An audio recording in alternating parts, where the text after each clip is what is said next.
कन्नौज से ये खबर सामने आ रही है, जहां पर कन्नौज से एक बार फिर से उम्मीदवार बदलने की खबर है। कन्नौज से अखिलेश यादव चुनाव लड़ेंगे समाजवादी पार्टी की तरफ से।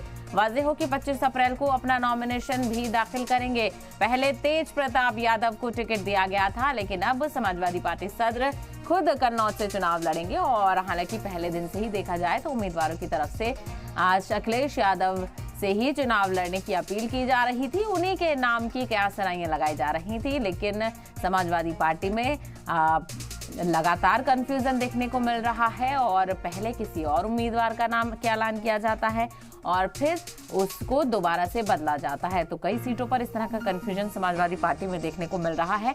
हालांकि कन्नौज सीट से बहुत ज्यादा उम्मीद थी कि अखिलेश यादव ही चुनावी मैदान में उतरेंगे, लेकिन तेज प्रताप यादव को यहां से उम्मीदवार बनाया गया और इसका बाकायदा तौर पर ऐलान किया गया। लेकिन अब उम्मीदवार बदला गया है और कन्नौज से अखिलेश यादव ही चुनाव लड़ेंगे, इस बात की जानकारी साझा की गई है। तो पहले तेज प्रताप यादव को टिकट दिया गया था, लेकिन अब समाजवादी पार्टी सदर खुद कन्नौज सीट से चुनाव लड़ेंगे।